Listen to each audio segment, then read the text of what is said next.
हाँ जी सरकार, आप किधर आए हैं? आपकी तबीयत का पता करने आई हूँ। क्या हुआ मेरी तबीयत को? लूज मोशन लगेगा। हाँ तो तूने खाने हैं? तुम्हें शर्म है? कुछ शर्म आया है? खाने? क्या गद्दे। हाँ फिर लूज मोशन लग गया तुझे, वैसे बहाना चाहिए यहाँ पर आने का। जा अपने घर जा। मेरी माँ का घर है, मैं जब मर्जी आऊंगी। मम्मा को घर है? जब तक जिंदा हूँ, जब जी चाहे माँ अखा मिशा के देख दिया मेरी मेरे दो बाप हैं, एक तुम और एक मेरा वालिद साहब। अच्छा, ठीक है? तो अच्छा। मुझे कोई यहाँ से आने से नहीं रोक सकता। अच्छा नहीं, अब मेरी जो तबीयत खराब है उसका कोई हल है तेरे पास? हाँ मैं डॉक्टर हूँ, आपको दवाई दे सकती तू फिजियोथेरेपिस्ट है, तू एमबीबीएस नहीं है। मैं Got it? आपको दवाई दे सकती हूँ। मैं दवाई ले आया हूँ, मैंने दवाई खा ली है। कौन सा डॉक्टर है? मुझे एक डॉक्टर ने रिकमेंड किया आपके लूज मोशन तब ठीक होंगे जब आपकी बहन लूज मोशन खाएगी आपका। लख दी थू थू।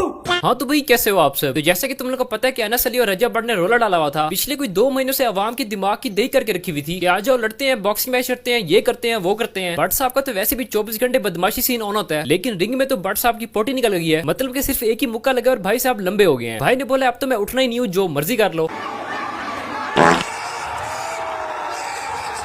मैं बैठा हूँ किस्मत के भरोसे, किस्मत में होगा तो कुछ चल के आएगा। इनका बॉक्सिंग मैच देखने के बाद मेरा तो बॉक्सिंग से यकीन ही उठ गया है। मतलब कि अगर तुम दोनों ने लड़कियों की तरह ही लड़ना था तो बच्चे घर बैठ के ही लड़ लेते। क्या जरूरत थी अवाम को इतना टाइम वेस्ट करने की? बल्कि मैं तो कहता हूँ कि लड़कियां तुम दोनों से ज्यादा अच्छा लड़ लेती होंगी। इनके पहले 2 राउंड मैंने देखे हैं, ये दोनों आपस में यही कर रहे थे कि पहले तू मार। नहीं मैं नहीं मारूंगी, पहले तू मार। नहीं यार मुझे शर्म आती है, मैं नहीं मारती, पहले तुम मुझे मारो। अच्छा तुम नहीं मारती तो मैं तुम्हें थोड़ा सा पेट पे मार देती हूँ। वाह क्या सीन है, वाह क्या सीन है। मतलब कि तुम लोगों ने मर्दों वाला तो हाथ रखा नहीं है। 3 महीने से ट्रेनिंग कर रहे थे लड़कियों की तरह लड़ने के लिए, या फिर ये मैच था फिक्स देखने से ही लग रहा था।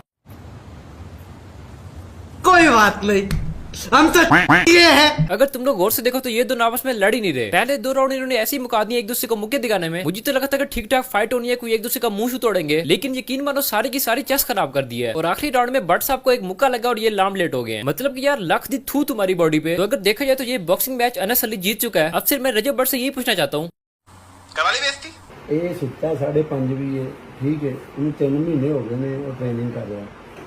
ਪ੍ਰੈਕਟਿਸ ਮੇਕ ਮੈਨ ਪਰਫੈਕਟ, ਠੀਕ ਹੈ ਨਾ, ਪ੍ਰੈਕਟਿਸ ਲਾਜ਼ਮੀ ਹੈ। ਇੱਕ ਦਿਨ ਇਹਨੇ ਪ੍ਰੈਕਟਿਸ ਨਹੀਂ ਕੀਤੀ ਫਿਰ ਵੀ ਇਹਨਾਂ ਲੜ ਪਿਆ, ਥੋੜੀ ਗੱਲ ਹੈ। झूठ बोलो, बार बार झूठ बोलो। ये तो बिल्कुल मेरे पबजी वाले टीममेट्स की तरह भारे मार रहा है। पहले खुद ही कहते कि मैं रश कर रहा हूँ, मैं 1v4 कर लूंगा, और जब बॉट से मर जाते हैं फिर कहते हैं यार पिंग हाई हो गई थी, और यार मेरी डिवाइस हिटअप हो गई थी, डिवाइस लैग कर रही थी। वो अन्नी दिया जब तुम्हारी प्रैक्टिस थी नहीं तो तुमने फाइट अम्ब चुपने के लिए रखी थी, और अगर रख भी ली थी तो उसके बाद प्रैक्टिस कर लेनी थी, क्योंकि तुम्हें भी ये पता था कि ये फाइट प्राइवेट तो थी नहीं, ये होनी थी सबके सामने, और जो हारना था उसकी होनी थी कुत्ते वाली, जो कि आजकल भट्ट साहब की अच्छे से हो रही है।